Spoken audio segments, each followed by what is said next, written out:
talk about using goals as something you can actually use to change your life and your business in 2024.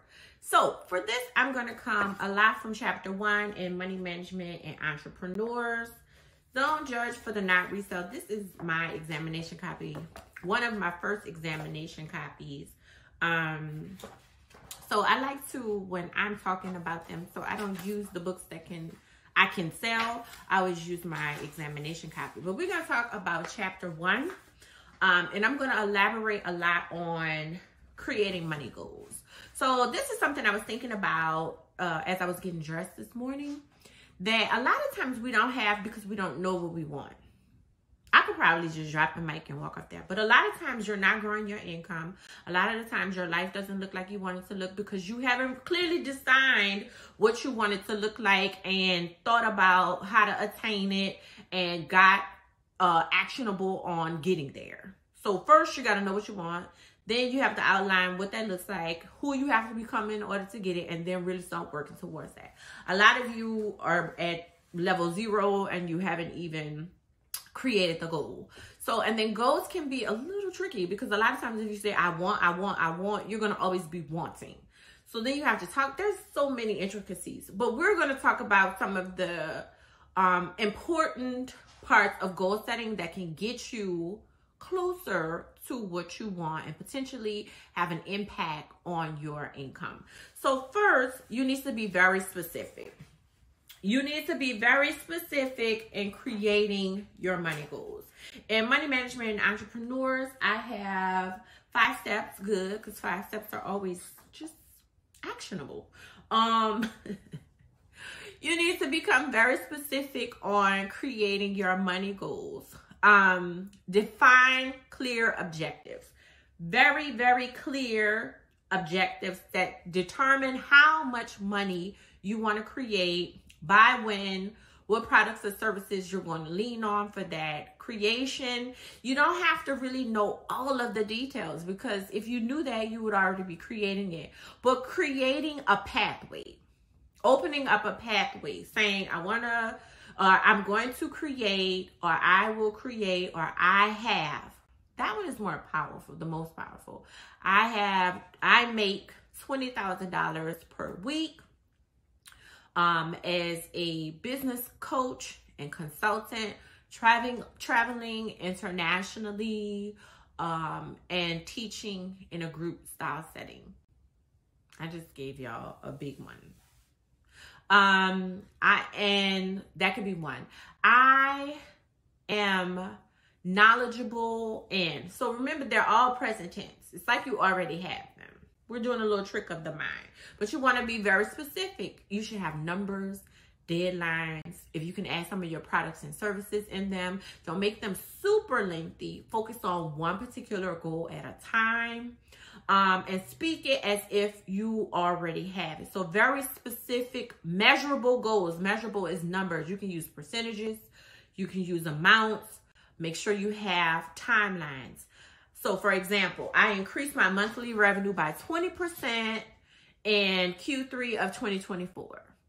That's simplified. You can have that one. I increased my monthly revenue by 20% in Q3 of 2024. So be very clear. Break down extremely large goals into smaller goals. So if your goal is to buy 10 properties by 2025, I purchase 1 property per quarter. That's 8. So that gets you closer. So that's the way you break down larger goals. You become very specific, and when you're writing your goals and you outline what you want and something that's measurable. And then the second way to create goals into something that you can actually use and implement in 2024 is detail a plan. Detail a plan of how you're going to become the person that achieves those goals. I like saying that versus detail what you're going to do. Because once again, if you were already doing it, you would already have that. And so detail who you're going to become and how you're going to become that person in order to achieve those goals. For instance, if your goal is 10 properties and You would say something like, I read, 7 real estate books per year, meet with realtors and brokers monthly until I learn from experts in real estate investing. I meet a broker that helps me close all of my deals. This is becoming a person that can be around these people. But this is also actionable steps to procure those properties in 10 months. So outline action steps that you're going to take. You never know, one of these steps will blow up your business, meaning in a good way, but outline actionable steps to create that outcome. And then also resources that will need to be allocated. So you can't be in the mall all the time if you're going to be going to conferences and reading more books. You need to be, I will create a budget to purchase 7 books. So make sure that you have the necessary resources in order to become the person that you need to become in order to achieve the goals. And then also understand why. I think why is something we don't talk about. Why are you doing this? That also determines who you need to become. Why are you doing this? And then also understanding your why will also let you see how limited you are. Oh, I just want a Maserati. Girl, you can buy that in a couple of weeks. Because then once you have your Maserati, you might stop working.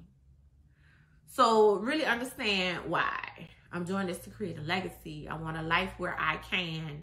Understanding that very clearly will also keep you motivated in the dark times. And then so that was 2.5. Number 3, stay updated. To make goals usable, you also need to stay updated on trends in those particular areas. So how to master in those particular areas. We talked about mastery before, but making sure that you're doing continuous learning. You're in front of people who have already done what you're trying to accomplish.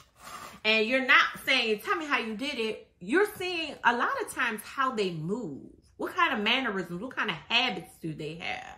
What kind of behaviors do they have? What type of person did they have to become in order to have the life that you're trying to have? Like Grant Cardone openly talks about being a drug addict. Grant Cardone is a big real estate investor. He couldn't be a drug addict and be, well, to that extent, I don't know him that well, and have an extremely lucrative real estate investment company, a doting father, and a social media influencer. He had to cut out some of his negative habits, if not all of them. I don't know what habits he has, all of his habits now, but I know many of those habits he could not bring into the multi-millionaire, billionaire person that he is working to become. I don't know if he's billionaire status yet. So, but I'm saying the person that he needed, I'm moving this tissue around, trying to try my nose. The person that he is now, he had to shift habits that he had and get rid of habits that he had in order to get here. And you're going to have to do the same thing. You're not different. People you hang with, stuff you do that's not moving you closer. I mean, you could either do this or have that. So think about it. And then once you get these skills, you're going to have to apply these skills to those goals and start working to become that person. So a lot of it, some of it is writing down the goal. But I think we don't go deep enough. You write down the goal, you're very specific, you have the timelines, you have the numbers, but then there's this backside piece. Okay, now let me write down the plan, the action steps. Okay, now who do I have to become? Okay, now what skills do I have to acquire? Okay, now, and that's how you move towards that. Some people write down the goals and just go to sleep. Oh man, why this ain't working? Girl, what did you do today? So then you want to, I think this is a really good step as well. You want to make sure that you're conscious of what you're accomplishing because it'll keep you motivated. So from time to time, examine your goals into something that, examine your goals so you can see what you've accomplished. And we'll just move on. Examine your goals to see what you've accomplished, We don't really want to pivot too much all the time, but like, okay, I did this. Oh, wow. It's actually happening for me.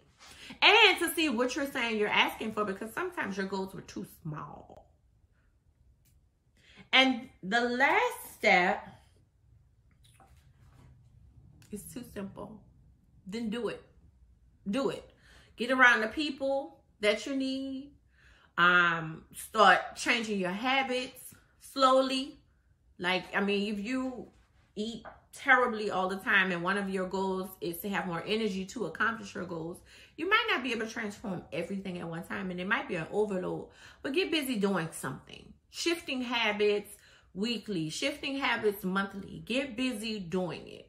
So reading your goals, outlining your goals, set, let's say 10. Set 10 goals.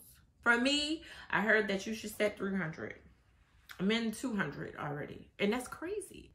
So imagine somebody that talks about goal setting all the time, and I'm like, okay, I've written down 200 goals, and I'm still like, okay, what could the 100 be? So one reason people don't have what they want is because they don't know what they want. So write down 10, get to 300, and then get really busy and really serious about shifting your life and accomplishing your goals in a way that can make you happy, make you proud. And they say money can't buy happiness.